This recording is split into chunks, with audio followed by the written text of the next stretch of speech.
Q&A 처음이야. 근데 진짜 살다가 이런 날도 온다. 해보자. 제이솔루션 박대리와 함께 개측기 Q&A 시간을 가져봅시다. 안녕하세요, 박대리입니다. 저희 채널이 계측기 혹은 측정기라 불리는 온도계, 온습도계, 조도계 등 이러한 계측기들에 대한 내용을 많이 소개해드리고 있는데 생각해보니까 계측기의 개념에 대해 설명드릴 적은 없는 것 같더라고요. 그래서 이렇게 여러분들이 질문해주신 계측기 Q&A 시간을 한번 가져보도록 하겠습니다. 길지는 않고 짧게 준비했습니다. 자, 첫 번째 질문 먼저 볼게요.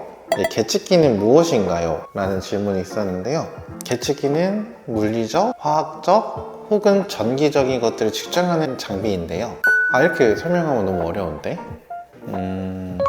예를 들어 볼게요. 온도 측정하는 건 온도계, 시간을 재는 건 시계, 길이를 재는 건 차. 이렇게 일상생활에서 무언가를 재고 측정하는 것이 바로 계측기의 일종입니다. 두 번째 질문이 방금 내용이랑 이어지는데요. 일상생활에서 계측기가 사용되나요? 당연하죠. 방금 말씀드렸던 것처럼 다양한 형태로 존재하는데, 시간을 측정하는 시계, 우리 몸무게를 측정하거나 요리를 할 때 그람수 측정하는 저울, 이러한 부분을 보면 우리의 일상에서는 굉장히 가까이 스며들듯 계측기가 있습니다.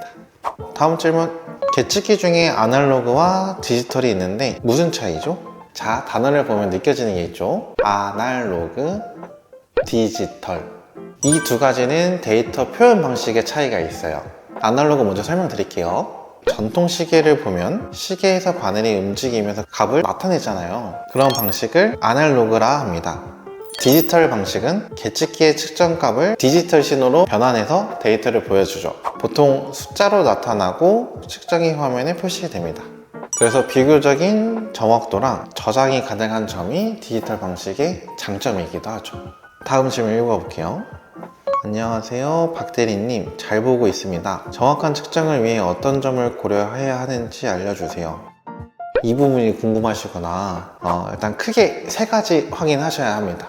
첫 번째, 환경 조건. 온도랑 습도 등 외부 환경에 의해서 측정값의 변화가 할 수 있기 때문에 일정한 환경 조건에서 측정하시는 게 좋아요. 두 번째, 기본적인 거긴 한데 미리 측정하시기 전에 측정 범위를 한번 확인하셔야 합니다. 그래야 내가 원하는 범위에서 벗어나는지 확인할 수 있거든요. 그리고 세 번째, 당연한 말인데 계측기도 기계다 보니까 유지보수 같은 것들이 잘 이루어져야 됩니다. 장비가 이상이 있거나 하면은 측정값이 정확히 나오지 않기 때문에요.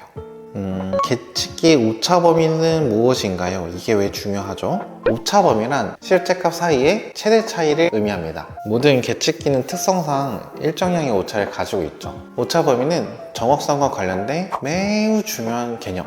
오차 범위를 고려하지 않으면 잘못된 결론이 나오니 조심하는 게 좋아요. 저는 계측기를 정확하게 사용하는 팁이랑 보관 및 관리 방법이 궁금해요. 이렇게 두 가지 질문을 주셨는데 하나씩 설명드릴게요. 정확하게 사용하는 팁. 사용법을 완벽하게 숙지하는 게 좋습니다. 사용법을 정확히 모르는 채 아무 버튼을 막 누르면 어떻게 된다? 정확한 측정이 안 된다.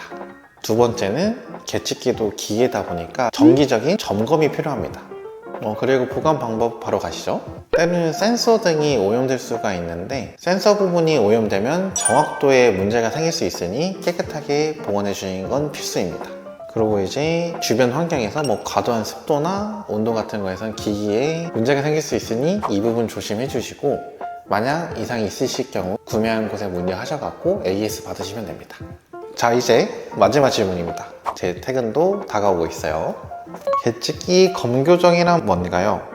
이건 저희 제이솔루션이 가장 많이 받는 질문이죠. 검교정이란 계측기가 제공하는 측정값이 표준에 부합한지, 그리고 필요한 경우에는 교정하는 과정을 말합니다.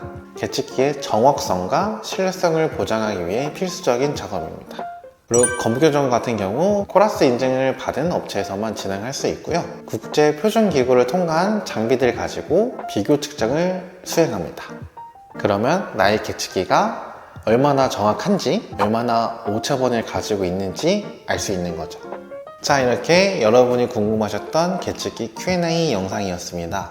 마지막으로 제가 따로 하나 알려드리고 싶었던 내용이 있는데, 전화로 가끔 문의가 해주시는 분들이 있으시는 부분이에요. 중고 계측기를 사용해도 무방한지, 아무래도 계측기도 소모품이고 전자장비다 보니까 신품 구매하시는 걸 추천드리고, 중고 계측기의 경우 AS나 이런 관리 같은 거를 받으실 수 없는 상황도 있을 수 있습니다. 그 점 참고해 주시면 좋을 것 같아요. 어떤 제품이 나한테 필요한지 정확히 모르겠다 하시면은 저희 제이솔루션으로 연락 주셔서 박대리를 찾아주세요. 그럼 이렇게 영상 마치도록 하겠습니다. 종종 이런 Q&A 시간 한번 가져보도록 할게요. 그럼 안녕.